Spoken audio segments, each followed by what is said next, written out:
वृंदावन के पागलों का यदि कोई ठिकाना है तो वह है बरसाना, राधा रानी की अटारी। हर कोई बरसाना नहीं जा पाता दोस्तों। बरसाना सिर्फ वह व्यक्ति जा पाता है जिसे स्वयं श्री कृष्ण उसकी बाह को पकड़कर लेकर जाए। वरना वृंदावन बहुत लोग जाते हैं लेकिन बरसाना से मिले बिना ही लौट आते हैं। बरसाना राधा रानी की अटारी वह जगह है जहाँ पर अनंत ब्रह्मांड के देवी देवता नतमस्तक होते हैं। तो दोस्तों आज बरसाना की एक सत्य घटना आपको सुनाने वाली हूँ, ध्यान से सुनना। हरे कृष्णा, राधे राधे। बात काफ़ी समय पहले की है। वृंदावन में चैतन्य महाप्रभु जी रहते थे। उनके 6 शिष्य होते थे, एक जीव गोस्वामी और दूसरा रूप गोस्वामी। रूप गोस्वामी जी के भतीजे जीव गोस्वामी जी थे। जीव गोस्वामी जी बरसाना में रहते थे और राधा रानी से इतना प्रेम करते थे जिनको शब्दों में बयां करना बड़ा मुश्किल है। उनको अपनी कोई शुद्ध बुद्ध नहीं थी, ना खाने पीने की चिंता, ना ओढ़ने पहनने की, कुछ भी नहीं। बड़े भक्कड़ स्वभाव के थे। कुछ खाने को मिल गया तो खा लिया, नहीं मिला तो नहीं। सिर्फ भक्ति में रहते थे। जो मिल गया वो ठीक, जो नहीं मिला वो भी ठीक। अब एक दिन जीव गोस्वामी जी के सामने उनके चाचा जी आ जाते हैं, रूप गोस्वामी जी। तो उनको देखते ही एकदम से चिंतित हो जाते हैं कि अब रसोई घर में तो खाने का कुछ भी नहीं है। रूप गोस्वामी जी को क्या भोजन परोसूंगा? पहले पता होता तो कुछ मांग लाता ब्रजवासियों से और रूप गोस्वामी जी के लिए खीर ही बना देता। मेरा बड़ा मन था कि मैं इनको खीर खिलाता, अच्छा भोजन परोसता। तो यह विचार कर ही रहे थे तो रूप गोस्वामी जी ने पूछा, जीव क्या बात है, चिंतित क्यों हो? और मुझे भोजन दो, बड़ी भूख लगी है। यह बात बोलते ही जीव गोस्वामी जी की आंखों में अश्रुधारा बहने लग गई और रसोई घर की ओर चले गए। जाकर देखते हैं कि 3-4 दिन पुरानी रोटी रखी थी। अगर रूप गोस्वामी जी नहीं आते तो जीव गोस्वामी जी तो रोटियों को भिगोकर खा लेते, बासी रोटियों को भी खा लेते थे। तो अब जीव गोस्वामी जी उन बासी रोटियों को लेकर रूप गोस्वामी जी के सामने आते हैं और आंखों से अश्रु धारा बह रही थी। तो रूप गोस्वामी जी ने कहा, जीव क्या बात है, रो क्यों रहे हो? कोई बात नहीं, जो मिल जाता है वही अच्छा है। तो जीव गोस्वामी जी कहते हैं कि गोस्वामी जी, अगर मुझे पता होता तो मैं आपके खाने पीने का इंतजाम करता। मुझे पहले सूचना नहीं मिली, मैं कुछ भिक्षा मांग लाता। ब्रजवासियों के पास कुछ ना कुछ तो जरूर मिल जाता। अब मैं आपको क्या परोसूं? और जीव गोस्वामी जी का रो रो कर बुरा हाल था। इतने में दरवाजे पर खटखटाहट आती है और जीव गोस्वामी जी ने जैसे ही दरवाज़ा खोला, एक लड़की खड़ी थी जो कि जीव गोस्वामी जी के पड़ोस में रहती थी।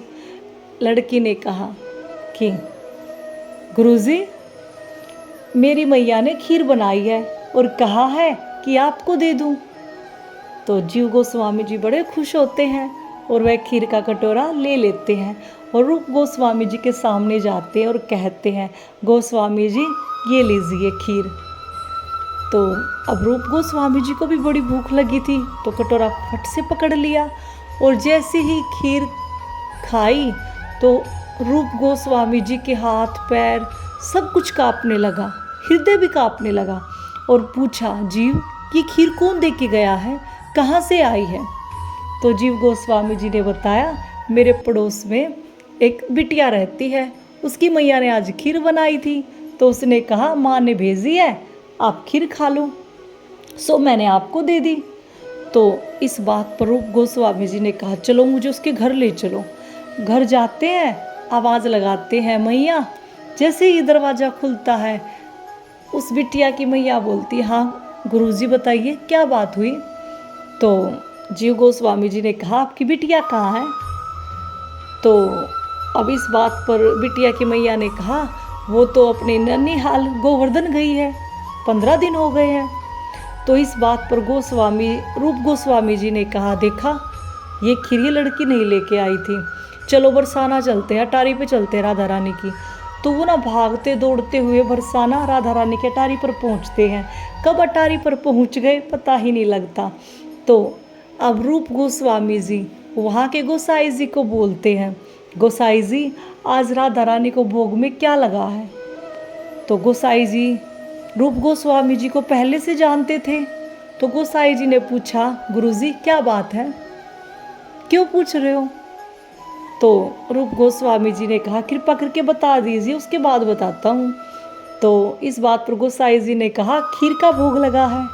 तो रूप गोस्वामी जी ने कहा, वैसे तो मंदिर के कानून के विरुद्ध है, लेकिन कृपा करके एक बार क्या आप ये देख देंगे कि राधा रानी के सामने जो खीर का पात्र आपने रखा था वो रखा है कि नहीं रखा है।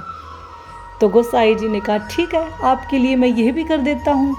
तो गोसाई जी जैसे ही मंदिर के पट खोलते हैं और देखते हैं कि राधा रानी के पास वह खीर का पात्र नहीं रखा था, और आकर रूप गोस्वामी जी को कहते हैं, गोस्वामी जी जिस पात्र में मैंने खीर रखी थी ना, तो वो खीर है ना वो पात्र है।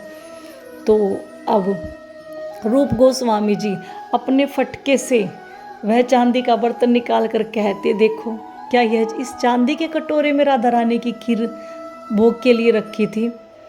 तो गोसाई जी कहते, हाँ रूप गोस्वामी जी, लेकिन यह आपके पास कैसे आया।